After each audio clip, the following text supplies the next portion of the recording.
এই গরমে যদি এমন একটা ডেজার্ট রেসিপি বাড়িতে তৈরি করা যায় যেটি খেলে মন প্রাণ ঠান্ডা হয়ে যাবে। হ্যালো বন্ধুরা, বেঙ্গলি স্পাইস চ্যানেলে তোমাদের সবাইকে স্বাগত জানাই। আজকে আমি তোমাদের সাথে শেয়ার করছি এমন একটা ডেজার্ট রেসিপি যেটা তৈরি করতে খুব কম ঝামেলা, কম খরচ আর মুখে দিলেই মিলিয়ে যাবে। তাহলে চলো রেসিপিটি শেয়ার করি। এই রেসিপির জন্য এখানে আমি নিয়ে নিচ্ছি 100 গ্রাম সাবু। এবার এই সাবুগুলোকে প্রথমে জলে ভালো করে ধুয়ে নেব। আমি এখানে মোটা দানার সাবু নিয়েছি। জলে ধুয়ে নিয়ে আমি সমপরিমাণে জল আবার দিয়ে সাবুগুলোকে ভিজিয়ে রাখবো। আমি এখানে যেহেতু নর্মাল টেম্পারেচারের জল ব্যবহার করছি, তাই আমি ভিজিয়ে রাখবো প্রায় 1 ঘন্টা।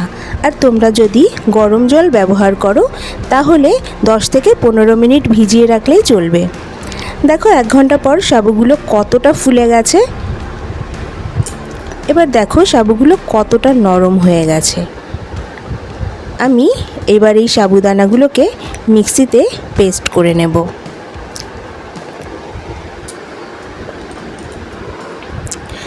আমি সাবুগুলোকে মিক্সিতে পেস্ট করছি। তোমরা চাইলে হাত দিয়ে ভালো করে ময়দার মতো করে মেখে নিতে পারো, কোনো রকম জল ছাড়া। আমিও এখানে মিক্সিতে কিন্তু সম্পূর্ণ জল ছাড়াই পেস্ট করব, কারণ সাবুর ভেতরে কিছুটা পরিমাণে জল রয়েছে যেটা আমাদেরকে পেস্টটা করতে সাহায্য করবে। এবার এই সাবুর সাথেই দিয়ে দিচ্ছি আমি 2 চামচ গুঁড়ো দুধ। আমি এখানে আমুলের গুঁড়ো দুধ নিয়ে নিয়েছি 2 চামচ। আর এর সাথেই দিয়ে দিচ্ছি আমি 3 চামচ চিনি। এর ফলে সাবুদানার ভেতরে মিষ্টি ভাবটাও থাকবে আর গুঁড়ো দুধের জন্য টেস্টটাও ভীষণই ভালো হবে।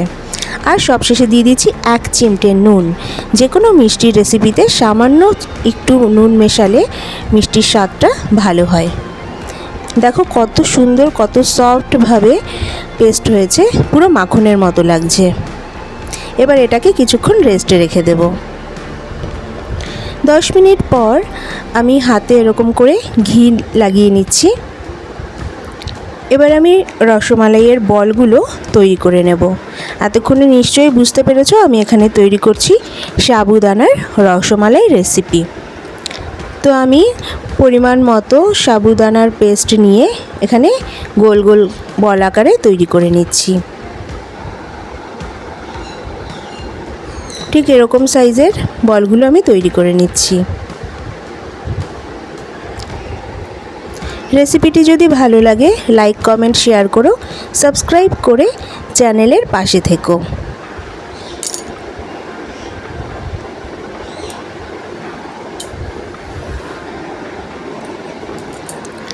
দেখো বলগুলো কত সুন্দর আকৃতি হয়েছে। এরপর সম্পূর্ণ বলগুলো আমি তৈরি করে নিচ্ছি। আমি যেহেতু বড় বড় আকৃতির বলগুলো তৈরি করেছি, তাই এখানটাতে এই কটা বল হয়েছে। তোমরা যে কোনো আকৃতির বলগুলো তৈরি করে নিতে পারো। এরপর গ্যাসে বসিয়ে দিয়েছি 200 ml লিকুইড দুধ, আর তার ভেতরে দিয়ে দিয়েছি 1/2 চা চামচ গোলাপ জল।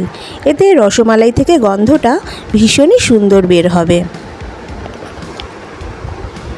দুধটাকে ফোটাবো না, সামান্য গরম করব। যেহেতু দুধটা আগে ফুটিয়ে রাখা আছে, তাই দুধটা যখন সামান্য গরম হয়ে যাবে, একটু ধোঁয়া ছাড়বে, তখনই সাবুর বলগুলোকে আমি একে একে ছেড়ে দেব এই দুধের মধ্যে।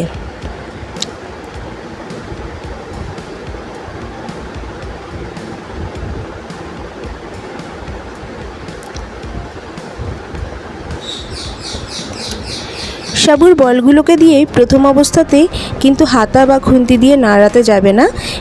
এভাবে যে পাত্রে রান্না করছো সেই পাত্রটা ধরেই প্রথমে নাড়িয়ে নেবে একটু। তারপরে দেখো একটু সেট হয়ে যাওয়ার পরে এখানে আমি হাতার সাহায্যে নাড়িয়ে দিচ্ছি। দুধে কিন্তু প্রথম অবস্থাতে কোনো চিনি মেশানো যাবে না, তাহলে সাবুর বলগুলো ভালো সেদ্ধ হবে না। সাবুর বলগুলোকে আমি চাপা দিয়ে এখানে 10 মিনিট সেদ্ধ করে নিয়েছি। দেখো 10 মিনিট পর সাবুর বলগুলো কত সুন্দরভাবে ফুলে উঠেছে। এখন এটাকে দেখে মনেই হচ্ছে না যে এটা সাবুদানা দিয়ে তৈরি, মনে হচ্ছে ছানার রসগোল্লা। এরপরেই আমি এর সাথে মিশিয়ে দিচ্ছি আমুলের গুঁড়ো দুধ। এতে যে লিকুইড দুধটা আছে সেটা ঘনও হবে আর খেতেও খুব ভালো লাগবে। তোমাদের কাছে কনডেন্স মিল্ক থাকলে গুঁড়ো দুধের পরিবর্তে কনডেন্স মিল্ক ব্যবহার করবে, তাহলে টেস্টটা আরও বেশি ভালো হবে। গুঁড়ো দুধ মিশিয়ে দেওয়ার পরে এইবার আমি মিশিয়ে দেব পরিমাণ মতো চিনি। তোমরাও যে যেমন পরিমাণে মিষ্টি খাও সেই অনুযায়ী চিনি দিয়ে দেবে। যেহেতু সাবুর রসমালাইগুলো পুরোপুরি সেদ্ধ হয়ে গেছে, তাই সব শেষে আমি পরিমাণ মতো চিনিটা অ্যাড করে দিচ্ছি। সাবুর রসমালাইগুলো দেখে তোমরা নিশ্চয়ই বুঝতে পারছো এগুলো সেদ্ধ হয়ে কতটা সফট হয়ে গেছে, যার জন্য হাতার সাহায্যে আমি আস্তে আস্তেই কিন্তু নেড়ে দিচ্ছি। তাহলে তৈরি হয়ে গেল সাবুর রসমালাই।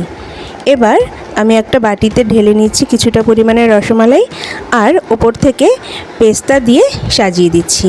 তোমরা তোমাদের কাছে থাকা আমন্ড বা গোলাপের পাপড়ি দিয়ে সাজিয়ে নিতে পারো। এরপর এই গরম গরম রসমালাইটা ফ্রিজে রেখে দেব আর ঠান্ডা করে নেব। একদম ঠান্ডা হয়ে গেলে আমি নামিয়ে নিয়ে আসব। দেখো বন্ধুরা, তোমাদেরকে একটা দেখিয়ে দিচ্ছি এই সাবুর রসমালাইগুলো কতটা সফট হয়েছে। বাড়িতে অবশ্যই তৈরি করো আর কেমন লাগলো জানিও।